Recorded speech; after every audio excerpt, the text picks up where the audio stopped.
நம்முடைய முத்தமிழர் கலைஞர்களுடைய உயிரினும் மேலான அன்பு உடன்பிறப்புகள் உங்கள் அனைவருக்கும் என்னுடைய வணக்கம் என்று சொல்வதுதான் சரியாக இருக்கும். உரையாற்றி இருக்கின்ற நம்முடைய சட்டமன்ற உறுப்பினர் இனிகோ அவர்கள் ஒவ்வொரு திட்டங்களாக இங்கே தொட்டு தொட்டு பேசினார்கள். திட்டங்கள் கொண்டு வருவது பெரிய விஷயம் இல்லைன்னா அது போன்ற திட்டங்களை சிந்திப்பதற்கு ஒரு தலைவன் தேவை. அடுத்த தேர்தலை மனதில் வைத்து ஆட்சி நடத்துவதை காட்டிலும் அடுத்த தலைமுறையை மனதில் வைத்து ஆட்சி நடத்தக்கூடியவர் நம்முடைய முத்துவேலு கருணாநிதி ஸ்டாலின் அப்படிங்கிறத பல நேரங்களும் நம்ம பார்த்துட்டு இருக்கோம். அதனால தான் அவர் சொன்னது மாதிரி இன்னுயிர் காப்போம் நம்மை காக்கும் 48 அப்படிங்கிற திட்டத்தை கொண்டு வருவதன் மூலமாக அதில் மனித நேயத்தை நமக்கெல்லாம் போதிக்கக்கூடிய ஒரு ஆசானாக நம்முடைய தமிழ்நாட்டுடைய முதலமைச்சர் இருக்கிறார். குறிப்பாக ஒரு விபத்தில் யாருக்காச்சும் ஒரு மூளை சாவு ஏற்பட்டது என்று சொன்னால் அவர்களுடைய உடல் உறுப்புகளை மற்றவர்கள் பயன்படுகின்ற வகையில் அதை யாராவது தானம் செய்ய வந்தார்கள் என்று சொன்னால் அது யாராக இருந்தாலும் சரி அவர்களுக்கான அரசு மரியாதையை நாம் வழங்கிட வேண்டும் என்று உத்தரவிட்டவர் நம்முடைய தமிழ்நாட்டுடைய முதலமைச்சர். இப்படி ஒருப்பான சோத்துக்கு ஒரு சோறு பதம் என்று சொல்வது போல பல்வேறு திட்டத்தை கொண்டு வரும்போது ஒரு பள்ளிக்கல்வித்துறை அமைச்சராக என்னுடைய இதயத்திற்கு மிகவும் நெருக்கமாக எனக்கு மிகவும் பிடித்த திட்டம் என்பது அண்ணல் அம்பேத்கருடைய பெயரில் இருக்கின்ற உயர்வுக்கு படி என்கின்ற அந்த திட்டம்தான். காரணம், கடந்த கால ஆட்சியில் அதிமுக ஆட்சி காலத்தில் அந்த திட்டத்தில் பயனடைந்தவர்களுடைய எண்ணிக்கை என்பது வெறும் 2 பேர் தான். ஆனால் இந்த 4.25 வருஷத்தில் அந்த திட்டத்தின் மூலமாக கிட்டத்தட்ட நம்ம வீட்டு பிள்ளை ஒவ்வொரு பிள்ளையும் கிட்டத்தட்ட 35 லட்சம் ரூபாய் ஒரு அரசாங்கம் செலவிட்டு வெளிநாட்டில் அந்த பிள்ளைய படிக்க வச்சு வேலையை வாங்கி தரக்கூடிய அந்த திட்டத்தில் இந்த 4.25 வருஷத்தில் இதுவரைக்கும் 386 நம்ம பிள்ளைங்க வெளிநாட்டில் போய் படித்து வேலை பார்த்து கொண்டிருக்கிறான்னு சொல்லும் பொழுது அதற்கென்று மட்டும் செலவிடப்பட்ட அந்த தொகை என்பது 180 கோடி ரூபாய். அது கூட செலவல்ல, எங்களை பொறுத்தவரைக்கும் அது ஒரு முதலீடு என்று தான் அதை நான் பார்ப்பேன். அப்படின்ற இந்த இளைய சமுதாயம்லாம் அறிவு சார்ந்த சமுதாயமாக மாறிட வேண்டும் என்பதற்காகத்தான் தமிழ்நாட்டுடைய முதலமைச்சர் பள்ளி கல்வியாக இருந்தாலும் அது உயர்கல்வியாக இருந்தாலும் இன்னைக்கு ஒவ்வொன்றையும் பார்த்து பார்த்து செய்கிறோம். அவ்வளோ சீக்கிரமாக வந்துருச்சா? நம்ம வீட்டு பிள்ளைங்களுக்குலாம் அவ்வளோ சீக்கிரமாக பள்ளிக்கூடம் செல்கின்ற அளவிற்கான அந்த வாய்ப்பு கிடைத்ததா என்று சொன்னால் நம்ம பிள்ளைங்களாம் ஸ்கூலில் போகிறதுக்கான இந்த வாய்ப்பு வந்து கிட்டத்தட்ட 200 ஆண்டுகள் போராட்டத்திற்கு பிறகுதான் கிடைத்திருக்குது என்பதை நாம் மறந்துடக்கூடாது. அதற்கு காரணம் அண்ணல் அம்பேத்கர், தந்தை பெரியார், பேரறிஞர் அண்ணா, முத்தமிழர் கலைஞர்களுடைய ஒரே உருவாக இருக்கக்கூடிய நம்முடைய மாண்புமிகு தமிழ்நாட்டுடைய முதலமைச்சர் முத்துவேல் கருணாநிதி ஸ்டாலின் அப்படிங்கிறத நம்ம மறந்துடக்கூடாது. ஏன் ஒரு காலத்தில் படிக்க வைக்க முடியலையா என்று சொன்னால் படிக்கிறதுக்கான வாய்ப்பு இருந்தது, நம்ம பிள்ளைங்க உள்ளே போகிறதுக்கான வாய்ப்பு இல்லை, அது மறுக்கப்பட்டது. நீ உங்கள் அப்பா செய்கிற தொழிலை போய் செய்ய, நீ எதுக்கு நீ ஸ்கூலுக்கெல்லாம் வர அப்படின்னு 1938 இந்த பிரச்சனை இருக்கின்றது. நமக்கான மிகப்பெரிய ஒரு பெருமினத்திறமா அந்த கிழக்கு தொகுதியை பொறுத்த வரைக்கும் இங்கே தான் உச்சி பிள்ளையார் இங்கே தான் இருக்காங்க, நத்தசா பள்ளிவாசலும் இங்கே தான் இருக்குது, சென்ட் ஜோசப்புக்கான அந்த சர்ச்சும் இங்கே தான் இருக்குது. மத நல்லிணக்கத்தை சொல்லக்கூடிய ஒரு பெருமை வாய்ந்த ஒரு தொகுதி நம்முடைய திருச்சி கிழக்கு தொகுதி. ஆக அந்த கிழக்கு தொகுதியில் இன்றைக்கு நான் ஒரு பள்ளிக்கல்வித்துறை அமைச்சராக உங்களெல்லாம் சந்தித்து நான் பேசுகிறேன்னா 1938 நமக்கு என்ன எதுக்கெல்லாம் போராடணுமோ அந்த போராட்டம் இன்னமும் இருந்து கொண்டே தான் இருக்கின்றது. ஏதோ ஒரு விதத்தில் குலக்கல்வி அப்படிங்கிறது உள்ள கொண்டு வந்துகிட்டே தான் இருக்கிறார்கள். ஏதோ ஒரு விதத்தில் இந்தியை நம் மீது திணிக்க பார்த்து கொண்டே தான் இருக்கிறார்கள். ஆனால் அதற்கெல்லாம் இந்த தமிழ்நாடு தலை குனியாது என்று நம்மளாம் காக்கிறது யார் தெரியுமா? நம்முடைய தமிழ்நாட்டுடைய முதலமைச்சர் அப்படிங்கிறத நீங்கள் தெரிந்து கொள்ள வேண்டும். இன்றைக்கு ஒன்றியத்தில் இருக்கக்கூடிய அந்த அரசாங்கம் ஜல்ஜீவன் மிஷன் இன்னைக்கு எல்லா வீட்லையும் நம்ம வந்து ஒரு பைப் லைனை கொடுத்து எல்லாத்துக்கும் தண்ணி கொடுக்கணும்னு சொல்றோம் பார்த்தீங்களா? அந்த திட்டத்தை மிக சிறப்பான முறையில் செயல்படுத்திய மாநிலம் எதுவென்று சொன்னால் அது தமிழ்நாடு தான் அப்படின்னு நம்மளை பாராட்டுறதே பார்த்தீங்கன்னா ஒன்றிய அரசு தான். ஆனால் அதற்கான ஏன் இந்தியை சேர்த்து படிச்சாதான் என்ன உங்க பிள்ளைங்க என்று சொல்லுகிறார்கள். எங்களை பொறுத்தவரைக்கும் நாங்கள் எந்த மொழிக்கும் எதிர்ப்பானவர்கள் அல்ல.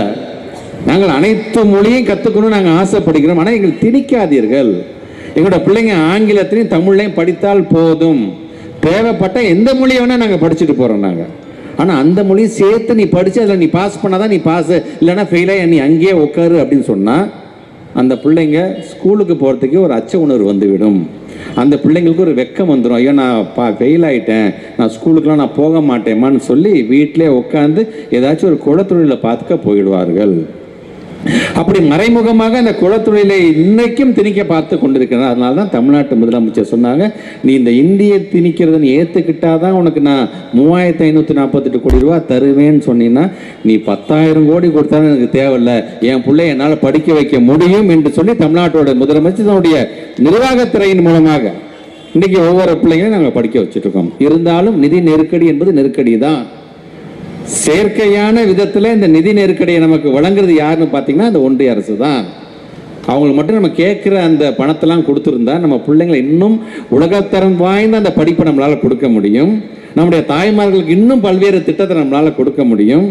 ஜூன் மாதம் திராவிட மாடல் 2.0 வந்ததுக்கு அப்புறமேட்டு மகளிர் உரிமை தொகையாக அதை 2000 ரூபாயை நாங்கள் உயர்த்தி தரோம்னு சொன்னோம். பார்த்தீங்கன்னா அது இன்னையிலேருந்தே நம்ம கொடுக்க ஆரம்பிச்சிருந்துருக்கலாம்.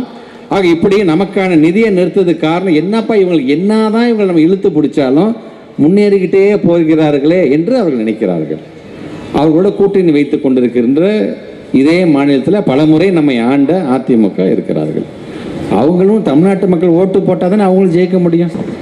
ஆனால் தமிழ்நாட்டு மக்களை வஞ்சிக்கக்கூடிய ஒன்றிய அரசோடு நீங்கள் இருக்கும் பொழுது எதிர்த்து கூட நீங்கள் குரல் கொடுக்க மாட்டேங்கிறீங்களே. எதில் வேணால் அரசியல் பண்ணுங்க, ஆனால் பிள்ளைங்க படிக்கிற படிப்புலேயே யாராச்சும் அரசியல் பண்ணுவாங்க? அதை கூட எதிர்த்து கேட்காம இன்னைக்கு நம்முடைய எதிர்க்கட்சி தலைவர் அண்ணன் எடப்பாடி அவர்கள் இருக்கிறது என்பது எங்களுக்கு வேதனையாக இருக்கின்றது. அதனால தான் சட்டமன்றத்தில் நாங்கள் பேசும்பொழுதெல்லாம், ஏங்க அதான் இப்போ ஒன்றிய அரசோடு நீங்கள் கூட்டணி வச்சுட்டீங்கல்ல, நமக்கான நிதியை வாங்கித்தாங்களே, இன்னும் நம்ம பல்வேறு திட்டத்தை நம்ம செய்யலாமே என்று சொன்னால் அதை செய்யாமல் அதிலும் அரசியல் தேடிக்கொண்டிருக்கின்றார் அண்ணன் எடப்பாடி அவர்கள் என்பதை நாம் பார்க்க முடிகிறது.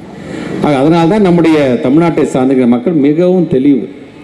அதனால தான் ஒட்டுமொத்தமாக இந்தியாவில் எங்கே வேணால் ஒன்றிய அரசாக இருக்கக்கூடிய பாரதிய ஜனதாவோட கால ஊன எண்ணலாம். ஆனால் நம்முடைய தமிழ்நாட்டில் மட்டும்தான் அது செல்லுபடி ஆகாது என்பதை உணர்ந்தவர்கள் பாஜக என்பதை நீ உணர வேண்டும். காரணம், தந்தை பெரியார்களால் பண்படுத்தப்பட்ட மண் இது. நம்முடைய பேரறிஞர் அண்ணா என்கின்ற அறிவு ஆசானால் அறிவு சார்ந்த சமுதாயத்தை உருவாக்க வேண்டும் என்று பல்வேறு திட்டங்களை தீட்டப்பட்ட மண் இது. இவருடைய ஒத்த உருவாக இருக்கின்ற நம்முடைய முத்தமிழர் கலைஞர் ஒவ்வொரு காலத்திலையும் ஒவ்வொரு விதமான புரட்சி சொல்கிறோம்ல, எல்லாத்துக்கும் ஒரு காலத்தில் என்ன தெரிஞ்சு, விவசாயத்தை தவிர எதுவுமே தெரியாது. நம்ம எல்லாருமே எல்லார் குடும்பத்திலும் யாரோ ஒரு முன்னோர்கள் ஒரு விவசாயியாகத்தான் இருந்திருப்பார். விவசாய புரட்சி இருந்தது. இது ஒரு காலம். விவசாயம் தெரியும், அறுவடையை பற்றி தெரியும், அங்கே இருக்க இந்த அரிசி ஒரு ஏக்கருக்கு எத்தனை மூட்டை வருது, இவ்வளோ தான் நமக்கு தெரிந்தது ஒரு காலத்தில். அதன் பிறகு தொழில் புரட்சி என்று வந்தது முத்தமிழர் கலைஞர் காலத்தில். வெறுமனே சென்னையில் மட்டும் இருந்தால் பத்தாது, ஒட்டுமொத்தமாக தமிழ்நாடு முழுவதும் ஒரு பரவலான வளர்ச்சி இருந்திட வேண்டும் என்று அதை நம்ம கொண்டு வந்தோம். இன்றைக்கு தொழில்நுட்ப புரட்சியை தமிழ்நாட்டுடைய முதலமைச்சர் கொண்டு வந்தார். டெக்னாலஜி அப்படின்னு நம்ம சொல்கிறோம். இப்போ ஒரு பள்ளிக்கல்வித்துறை அமைச்சராக ஒட்டுமொத்தமாக தமிழ்நாட்டில் இருக்கக்கூடிய ஏறத்தாழ 22,931 பள்ளிக்கூடங்கத்தை ஸ்மார்ட் போர்டுங்கிறத ஒரு கான்செப்டை கொண்டு வந்துட்டோம். ஏன் தனியார் பள்ளி இருக்கின்ற பிள்ளைங்கள் மட்டும்தான் இந்த மாதிரி ஸ்மார்ட் போர்ட் டெக்னாலஜி படிக்கணுமா? ஏன் எங்களுடைய அரசு பள்ளி பிள்ளைங்களுக்கு அது கிடைத்திடக்கூடாதா என்று சொல்லும்போது தமிழ்நாட்டு முதலமைச்சர் சொன்னார், நீ கொண்டு போ, நான் பார்த்துக்கிறேன் என்று சொல்லி ஏறத்தாழ 450 கோடி ரூபாய் இன்னைக்கு ஒதுக்கீடு செய்தவர் தமிழ்நாட்டுடைய முதலமைச்சர். சரி, இன்னைக்கு அது உயர்கல்வியாக நம்முடைய high school, high secondary school என்று நம்ம சொல்கிறோம். உயர்நிலைப்பள்ளி, மேல்நிலைப்பள்ளி என்று கிட்டத்தட்ட எல்லா பள்ளிக்கூடத்துலையும் பார்த்தீங்கன்னா இன்னைக்கு நம்ம கம்ப்யூட்டர் லேபை கொண்டு வந்துட்டோம். ஒட்டுமொத்தமாக உலகத்தில் என்ன ட்ரெண்ட், என்ன டெக்னாலஜி பேசப்பட்டாலும் அடுத்த நிமிஷம் தமிழ்நாட்டில் இருக்கின்ற கிராம பகுதியை சார்ந்த பிள்ளைங்களுக்கு அது தெரிந்துக்கின்ற வண்ணம் இன்னைக்கு அதை அந்த கட்டமைப்பை கொண்டு வந்தவர் தமிழ்நாட்டுடைய முதலமைச்சர். ஸோ இதெல்லாம் இவ்வளோ திட்டத்தை நம்ம கொண்டு வரோம்ல, இந்த திட்டத்தெல்லாம் கொண்டு வரும்போது நமக்கான நிதியை ஒன்றிய அரசு இப்படி வஞ்சிக்கிறாங்கல்ல. ஒன்றிய அரசு நமக்கு ஒத்துழைப்பு தருவதில்லை, இங்கே இருக்கக்கூடிய ஆளுநர் நமக்கு ஒத்துழைப்பு தருவதில்லை. ஆனால் அதெல்லாம் கடந்து தன்னுடைய நிர்வாக திறமையின் மூலமாக ஒட்டுமொத்த இந்தியாவிலே நம்பர் 1 ஸ்டேட் அப்படின்னா தமிழ்நாடு சூப்பர் ஸ்டேட் அப்படின்னு ஒன்றிய அரசு நம்மளை பாராட்டுகிறது என்று சொன்னால் அதற்கு காரணம் ஒரு மனிதன். அந்த மனிதன் தான் சொல்றாரு, முதல்ல நான் தமிழன், எனக்குன்னு ஒரு பண்பாடு இருக்குது, எனக்குன்னு ஒரு கலாச்சாரம் இருக்குது, எனக்குன்னு ஒரு வரலாறு இருக்கின்றது, என்னுடைய தமிழ்நாட்டை நான் தலைக்குனிய விட மாட்டேன் என்று நமக்காக நிற்கக்கூடிய தன்மான தலைவன் தான் நம்முடைய தமிழ்நாட்டுடைய முதலமைச்சர். ஸோ அவருடைய கரத்தை நாம் வலுப்படுத்திட வேண்டும் என்பதற்காகத்தான் ஒவ்வொரு முறையும் அவர் உங்களுக்காக மக்கள் முன்பு பேசும்போது சரி, சட்டமன்றத்தில் நின்று பேசும்போதும் சரி, திமுகக்காக பேச மாட்டார். ஒட்டுமொத்தமாக இது எனது ஆட்சி இல்லை, இது நமது ஆட்சி என்று சொன்னவர் தமிழ்நாட்டுடைய முதலமைச்சர். எனக்கு வாக்களித்தாலும் வாக்களிக்காவிட்டாலும் அவளை காக்க வேண்டிய மிகப்பெரிய பொறுப்பு தமிழ்நாட்டுடைய முதலமைச்சராக இருக்கின்ற எனக்கு இருக்கிறது என்று சட்டமன்றத்திலே உரையாற்றியவர் தமிழ்நாட்டுடைய முதலமைச்சர். அது வெறும் சொல் மட்டுமல்ல, அதை செயலாளர் அதை காணித்து கொண்டே இருக்கிறார் தமிழ்நாட்டுடைய முதலமைச்சர். ஒட்டுமொத்தமாக எந்த மாவட்டம் எனக்கு ஓட்டு போட்டுச்சு, எந்த மாவட்டம் எனக்கு அதிகப்படியான எம்எல்ஏ கொடுத்துச்சு, எந்த தொகுதி எனக்கு எம்எல்ஏ வரல அப்படிலாம் பார்க்கல. எல்லா தொகுதிக்கும் பரவலான வளர்ச்சியை கொண்டு போக வேண்டும் என்ற திட்டத்தை தீட்டக்கூடிய தமிழ்நாட்டுடைய முதலமைச்சருடைய கரத்தை நாம் வலுப்படுத்திட வேண்டும் என்பதற்காகத்தான் தமிழ்நாடு முழுவதும் பட்டி தொட்டியெல்லாம் இது போன்ற கூட்டமாக இன்றைக்கு மக்கள் எங்களுடைய உரையை கேட்க இன்னைக்கு வருகை தருகிறார் என்று சொல்லும்போது காரணம் அந்த பெருமையை, அந்த மேடையை எங்களுக்கு அமைத்து தந்தவர் தமிழ்நாட்டுடைய முதலமைச்சர். ஆக நீங்கள் உங்களுடன் நாங்கள் வைக்கின்ற வேண்டுகோள் ஒன்றே ஒன்று தான். நம்முடைய தமிழ்நாடு இன்னும் தலைநிமிர்ந்து நிற்க வேண்டும் என்று சொன்னால் முத்தமிழர் கலைஞருடைய தவ புதல்வன், நம்ம வீட்டு பிள்ளை, உங்களில் ஒருத்தராக இருக்கக்கூடிய நம்முடைய தமிழ்நாட்டுடைய முதலமைச்சருடைய கரத்தை நீங்கள் வலுப்படுத்திட வேண்டும். திராவிட மாடல் இந்த ஆட்சியில் நிறையா செஞ்சிட்டோம், இன்னும் செய்ய வேண்டியது இருக்கின்றது. அதுக்காக ஒட்டுமொத்தமாக எல்லாருக்குமே செஞ்சிட்டோம் என்று சொல்ல முடியாது. ஒன்றிய அரசுடைய நிதி நெருக்கடியிலும் சரி, நமக்கு பல்வேறு விதத்தில் நமக்கு இடைஞ்சல் கொடுத்தாலும் சரி, உங்களை உயர்த்துவதற்கு இன்னைக்கு தமிழ்நாட்டு முதலமைச்சர் ஒவ்வொரு திட்டத்தையும் திட்டார் பார்த்தீங்களா.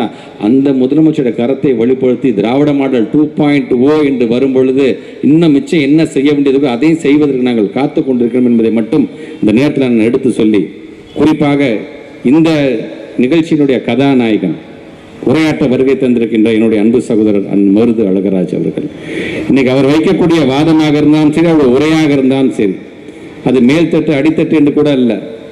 இன்னும் அரசியலே புரியாமல் ஒரு இளைய சமுதாயம் இருக்கு பார்த்தீங்களா, அவர்களுக்கும் புரிய வைக்கின்ற வண்ணம் இன்னைக்கு உரையாற்றக்கூடியவர் மருது அழகராஜ் அவர்கள்.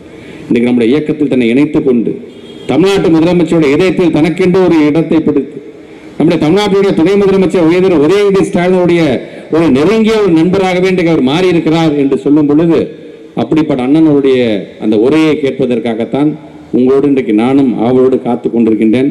அண்ணன் மருது அழகராஜ் அண்ணன் அவர்களே, எங்களுடைய திருச்சி தெற்கு மாவட்டத்தில் முதல்ல இந்த கிழக்கு தொகுதி நீங்கள் அடியெடுத்து வச்சிருக்கிறீங்க. உங்களுடைய அரசியல் எதிர்காலம் இன்னும் சிறக்கும். அதற்கு உறுதுணையாக இந்த அன்பில் மகேஷ் பொய்யாமொழி என்றைக்குமே இருப்பான் என்று சொல்லி வருகை தந்திருக்கின்ற உங்கள் அனைவருக்கும் மீண்டும் ஒரு முறை என்னுடைய வணக்கங்களையும் நன்றியும் தெரிவித்து இந்த அளவு